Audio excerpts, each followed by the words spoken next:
Light on the Path by Mabel Collins.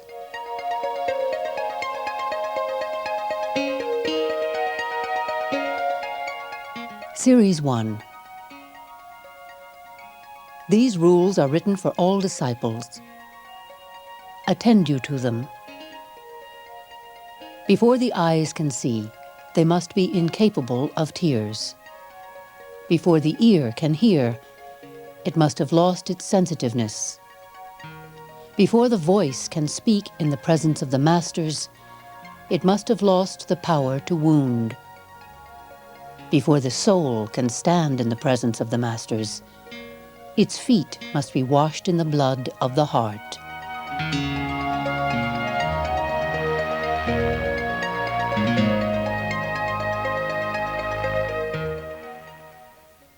One, kill out ambition.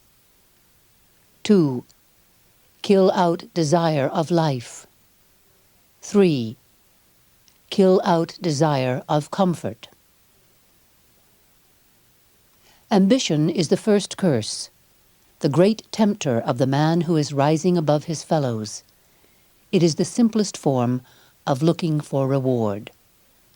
Men of intelligence and power are led away from their higher possibilities by it continually. Yet it is a necessary teacher. Its results turn to dust and ashes in the mouth. Like death and estrangement, it shows the man at last that to work for self is to work for disappointment. But though this first rule seems so simple and easy, do not quickly pass it by, for these vices of the ordinary man pass through a subtle transformation and reappear with changed aspect in the heart of the disciple. It is easy to say, "I will not be ambitious." It is not so easy to say, "When the Master reads my heart, he will find it clean utterly."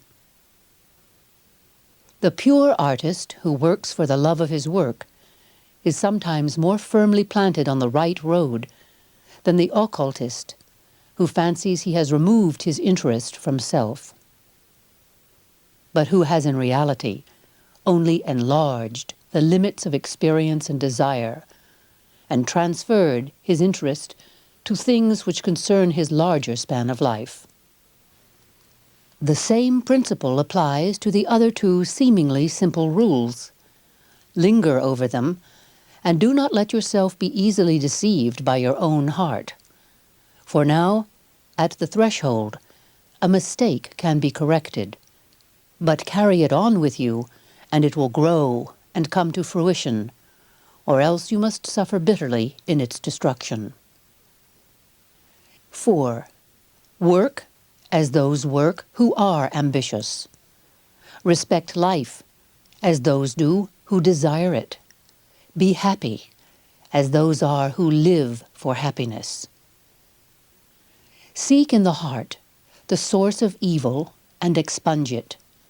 It lives fruitfully in the heart of the devoted disciple as well as in the heart of the man of desire. Only the strong can kill it out. The weak must wait for its growth, its fruition, its death. And it is a plant that lives and increases throughout the ages. It flowers when the man has accumulated unto himself innumerable existences. He who will enter upon the path of power must tear this thing out of his heart, and then the heart will bleed, and the whole life of the man seem to be utterly dissolved. This ordeal must be endured. It may come at the first step of the perilous ladder which leads to the path of life. It may not until the last. But, O disciple, remember that it has to be endured, and fasten the energies of your soul upon the task. Live neither in the present nor the future, but in the eternal. This giant weed cannot flower there. This blot upon existence is wiped out by the very atmosphere of eternal thought.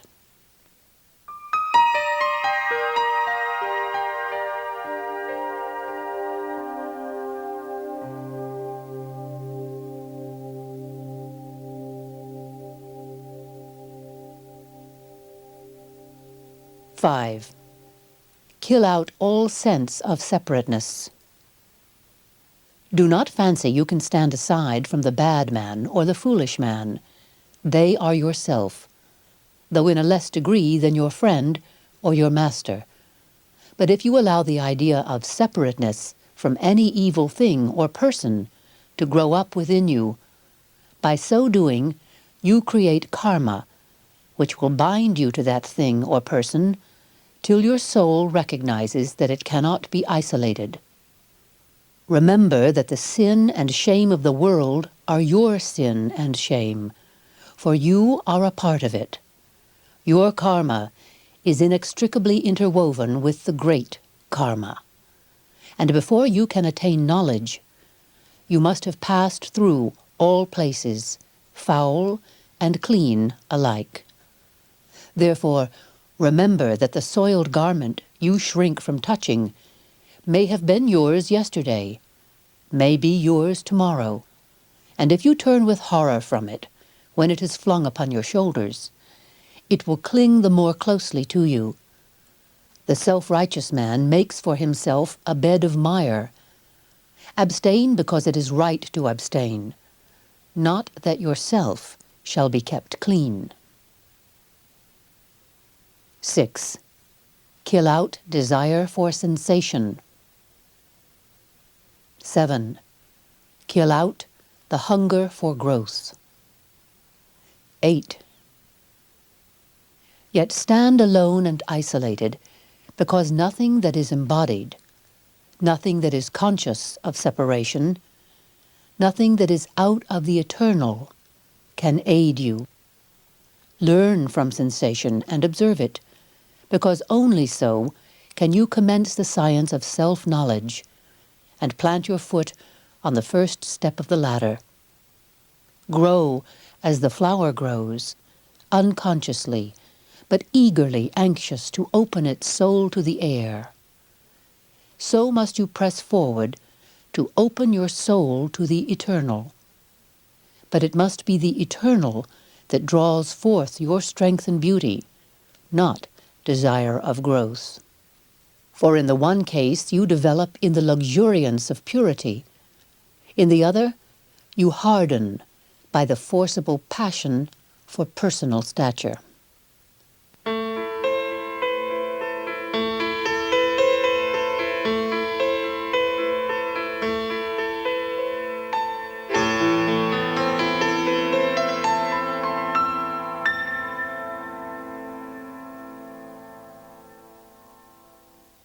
(9) Desire only that which is within you. 10. Desire only that which is beyond you. 11. Desire only that which is unattainable. 12. For within you is the light of the world, the only light that can be shed upon the path. If you are unable to perceive it within you, it is useless to look for it elsewhere. It is beyond you, because when you reach it, you have lost yourself. It is unattainable, because it forever recedes. You will enter the light, but you will never touch the flame. 13. Desire power ardently. 14. Desire peace fervently. 15. Desire possessions above all. 16. But those possessions must belong to the pure soul only, and be possessed, therefore, by all pure souls equally, and thus be the especial property of the whole only when united. Hunger for such possessions as can be held by the pure soul, that you may accumulate wealth for that united spirit of life, which is your only true self.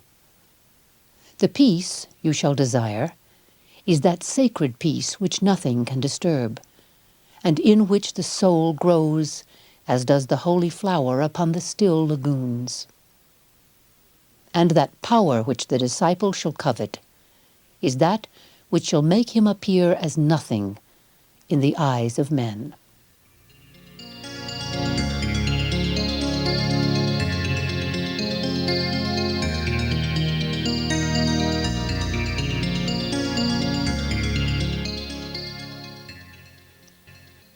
(17) Seek out the way.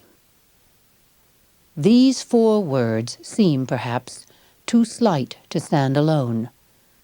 The disciple may say, "Should I study these thoughts at all? Did I not seek out the way?" Yet do not pass on hastily. Pause and consider a while.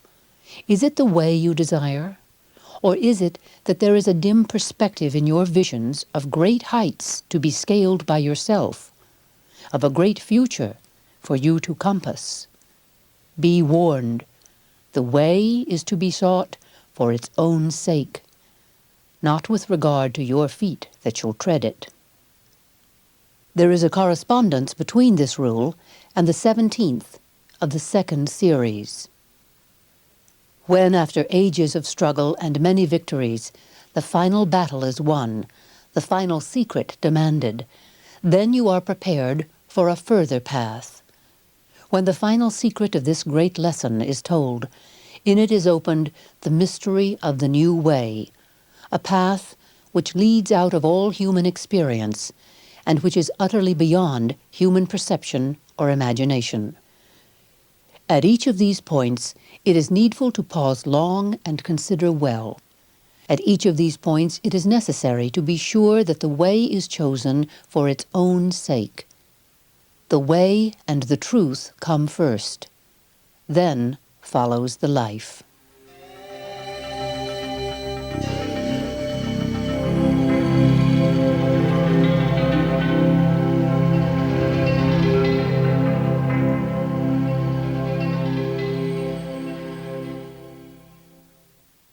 (18) Seek the way by retreating within.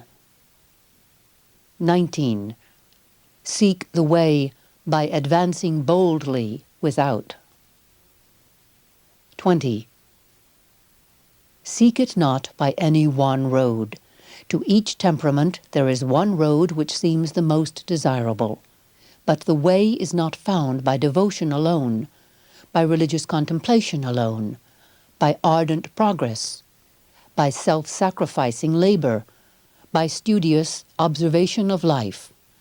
None alone can take the disciple more than one step onwards. All steps are necessary to make up the ladder. The vices of man become steps in the ladder, one by one, as they are surmounted. The virtues of man are steps indeed, necessary, not by any means to be dispensed with. Yet, though they create a fair atmosphere and a happy future, they are useless if they stand alone. The whole nature of man must be used wisely by the one who desires to enter the way. Each man is to himself absolutely the way, the truth, and the life. But he is only so when he grasps his whole individuality firmly, and by the force of his awakened spiritual will, recognizes this individuality as not himself, but that thing which he has with pain created for his own use, and by means of which he purposes, as his growth slowly develops his intelligence, to reach to the life beyond individuality. When he knows that for this his wonderful, complex, separated life exists, then indeed, and then only, he is upon the way. Seek it by plunging into the mysterious and glorious depths of your own inmost being. Seek it by testing all experience, by utilizing the senses in order to understand the growth and meaning of individuality, and the beauty and obscurity of those other divine fragments which are struggling side by side with you, and form the race to which you belong. Seek it by study of the laws of being, the laws of nature, the laws of the supernatural, and seek it by making the profound obeisance of the soul to the dim star that burns within. Steadily, as you watch and worship, its light will grow stronger. Then you may know you have found the beginning of the way. And when you have found the end, its light will suddenly become the infinite light. Seek it by testing all experience. And remember that when I say this, I do not say, yield to the seductions of sense in order to know it. Before you have become an occultist, you may do this, but not afterwards. When you have chosen and entered the path, you cannot yield to these seductions without shame. Yet you can experience them without horror, can weigh, observe, and test them, and wait with the patience of confidence for the hour when they shall affect you no longer. But do not condemn the man that yields. Stretch out your hand to him as a brother pilgrim whose feet have become heavy with mire. Remember, O disciple, that great though the gulf may be between the good man and the sinner, it is greater between the good man and the man who has attained knowledge. It is immeasurable between the good man and the one on the threshold of divinity. Therefore be wary, lest too soon you fancy yourself a thing apart from the mass. When you have found the beginning of the way, the star of your soul will show its light, and by that light you will perceive how great is the darkness in which it burns. Mind, heart, brain, all are obscure and dark until the first great battle has been won. Be not appalled and terrified by the sight. Keep your eyes fixed on the small light, and it will grow. But let the darkness within help you to understand the helplessness of those who have seen no light, whose souls are in profound gloom. Blame them not, shrink not from them, but try to lift a little of the heavy karma of the world. Give your aid to the few strong hands that hold back the powers of darkness from obtaining complete victory. Then do you enter into a partnership of joy, which brings indeed terrible toil and profound sadness, but also a great and ever-increasing delight.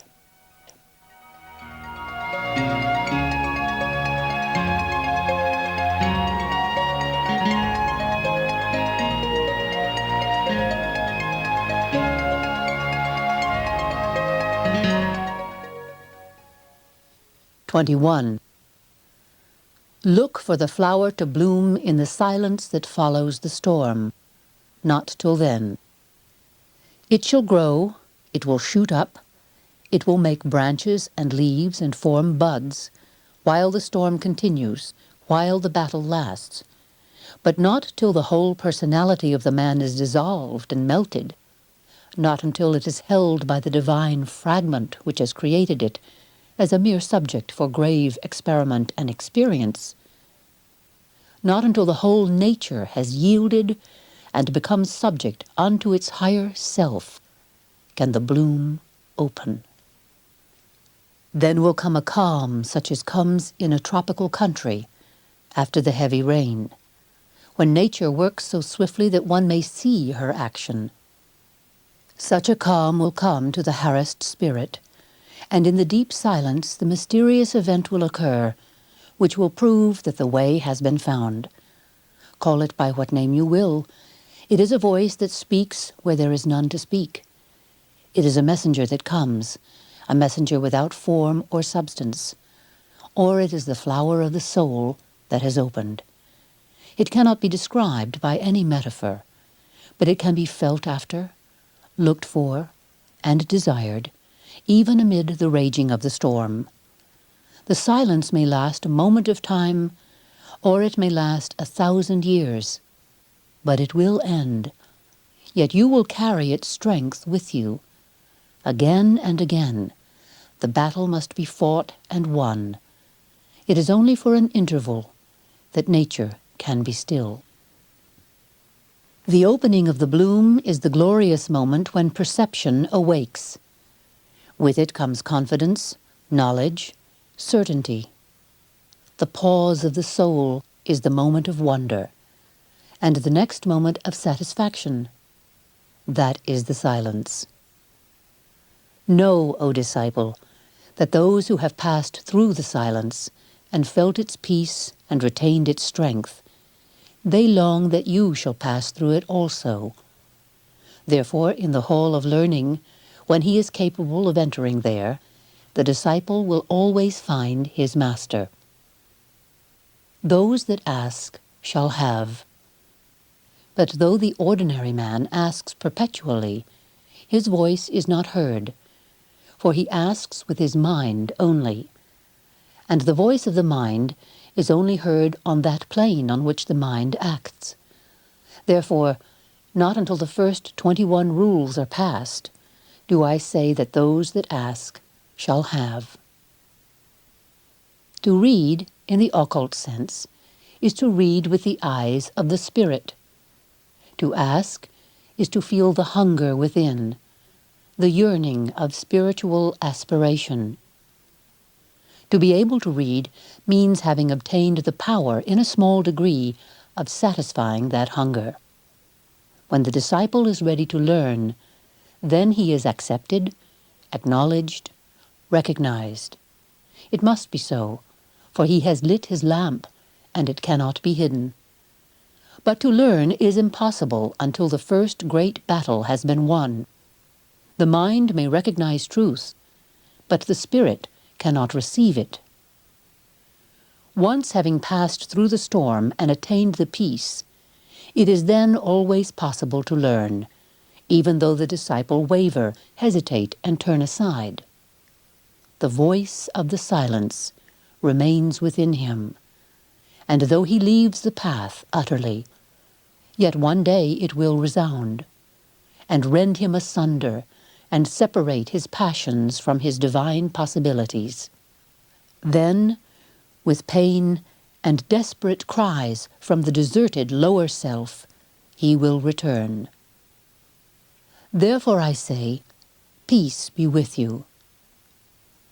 My peace I give unto you can only be said by the Master to the beloved disciples, who are as himself. There are some even among those who are ignorant of the Eastern wisdom, to whom this can be said, and to whom it can daily be said with more completeness. Regard the three truths. They are equal. These written above are the first of the rules which are written on the walls of the hall of learning. Those that ask shall have. Those that desire to read shall read. Those who desire to learn shall learn. Peace be with you, with you.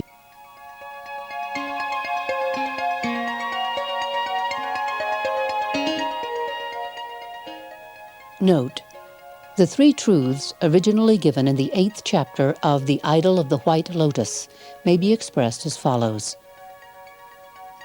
There are three truths which are absolute and cannot be lost, but yet may remain silent for lack of speech. 1. The human soul is immortal, and its future is the future of a thing whose growth and splendor has no limit. 2. The principle which gives life dwells in us and without us, is undying and eternally beneficent, is not heard or seen or smelt, but is perceived by the one who desires perception. 3. We are each our own absolute lawgiver, the dispenser of glory or gloom to ourselves, the decreer of our life, our reward, our punishment. These truths, which are as great as is life itself, are as simple as the simplest human mind. Feed the hungry with them.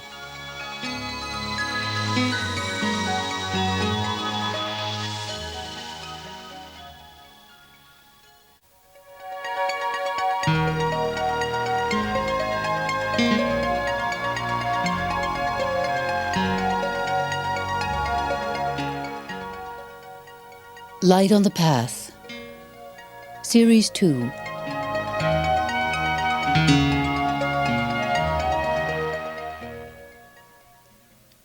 Out of the silence that is peace, a resonant voice shall arise. And this voice will say, "It is not well. Thou hast reaped, now thou must sow." And knowing this voice to be the silence itself, thou wilt obey. Thou who art now a disciple, able to stand, able to hear, able to see, able to speak, who hast conquered desire and attained to self-knowledge, who hast seen thy soul in its bloom and recognized it, and heard the voice of the silence. Go thou to the hall of learning, and read what is written there for thee. To be able to stand is to have confidence. To be able to hear is to have opened the doors of the soul. To be able to see is to have attained perception. To be able to speak is to have attained the power of helping others. To have conquered desire is to have learned how to use and control the self. To have attained to self-knowledge is to have retreated to the inner fortress, whence the personal man can be viewed with impartiality. To have seen thy soul in its bloom is to have obtained a momentary glimpse in thyself of the transfiguration which shall eventually make thee more than man. To recognize is to achieve the great task of gazing upon the blazing light without dropping the eyes, and not falling back in terror as though before some ghastly phantom. This happens to some, and so when the victory is all but won, it is lost. To hear the voice of the silence is to understand that from within comes the only true guidance. To go to the hall of learning is to enter the state in which learning becomes possible. Then will many words be written there for thee, and written in fiery letters for thee easily to read. For when the disciple is ready, the master is ready also.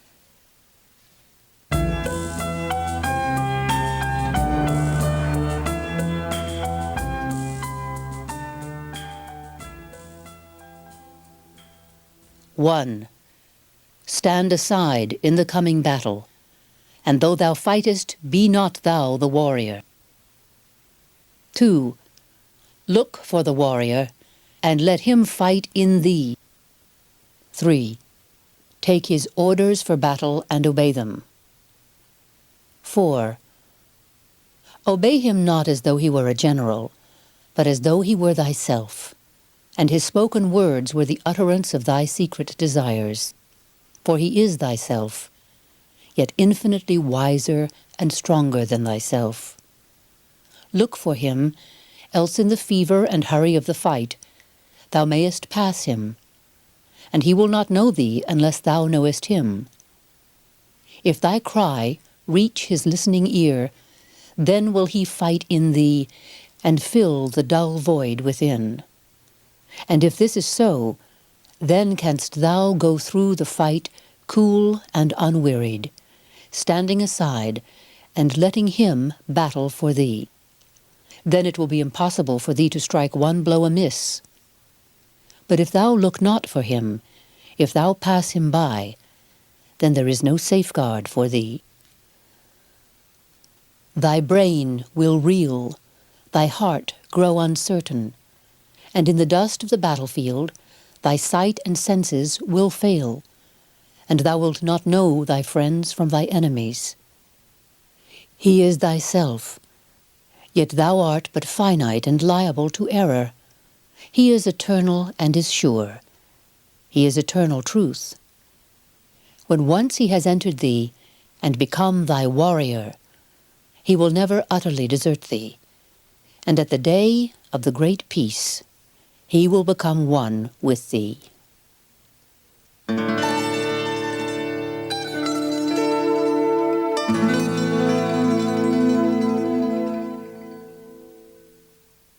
5.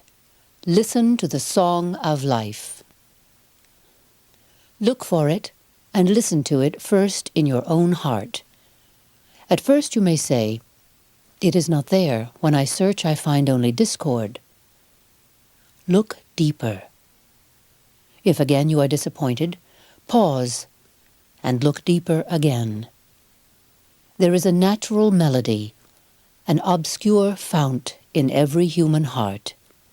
It may be hidden over and utterly concealed and silenced, but it is there. At the very base of your nature, you will find faith, hope, and love.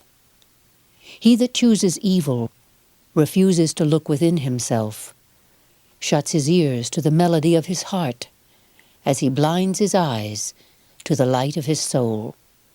He does this because he finds it easier to live in desires. But underneath all life is the strong current that cannot be checked. The great waters are there in reality.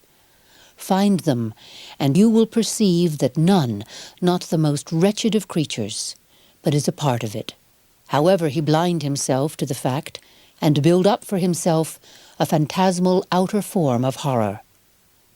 In that sense it is that I say to you, all those beings among whom you struggle on are fragments of the divine, and so deceptive is the illusion in which you live that it is hard to guess where you will first detect the sweet voice in the hearts of others.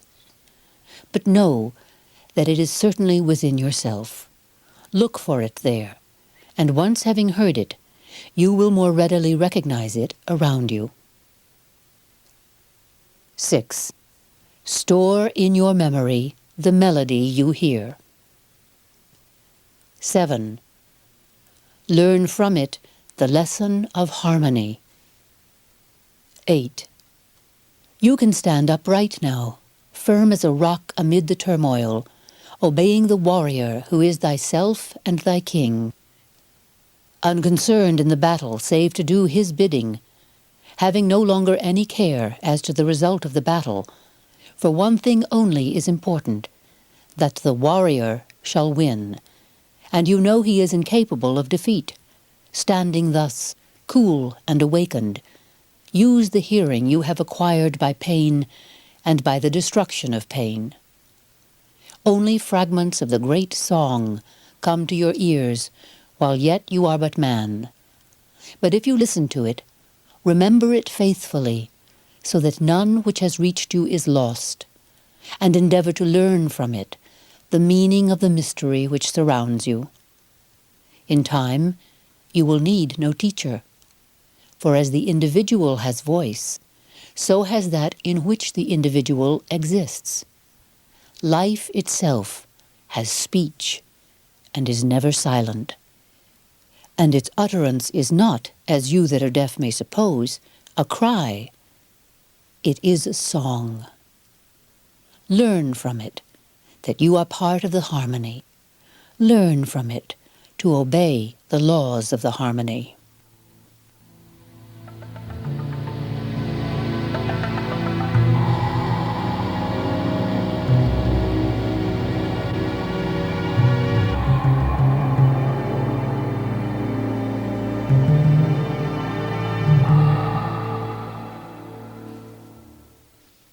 Nine. Regard earnestly all the life that surrounds you. 10.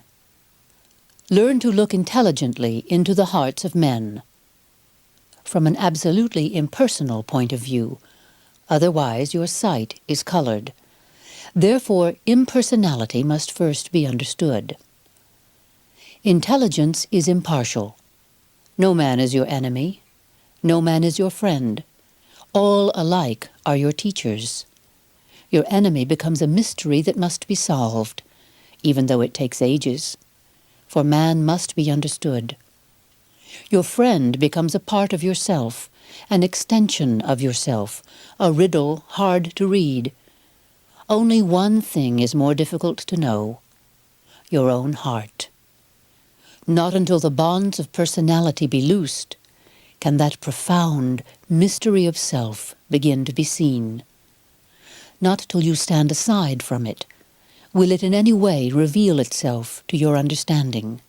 Then, and not till then, can you grasp and guide it. Then, and not till then, can you use all its powers and devote them to a worthy service. 11. Regard most earnestly your own heart. 12. For through your own heart comes the one light which can illuminate life and make it clear to your eyes. Study the hearts of men, that you may know what is that world in which you live, and of which you will to be a part. Regard the constantly changing and moving life which surrounds you, for it is formed by the hearts of men. And as you learn to understand their constitution and meaning, you will by degrees be able to read the larger word of life. 13. Speech comes only with knowledge. Attain to knowledge, and you will attain to speech. It is impossible to help others till you have obtained some certainty of your own. When you have learned the first 21 rules, and have entered the hall of learning with your powers developed and senses unchained, then you will find there is a fount within you from which speech will arise. After the 13th rule, I can add no words to what is already written. My peace I give unto you.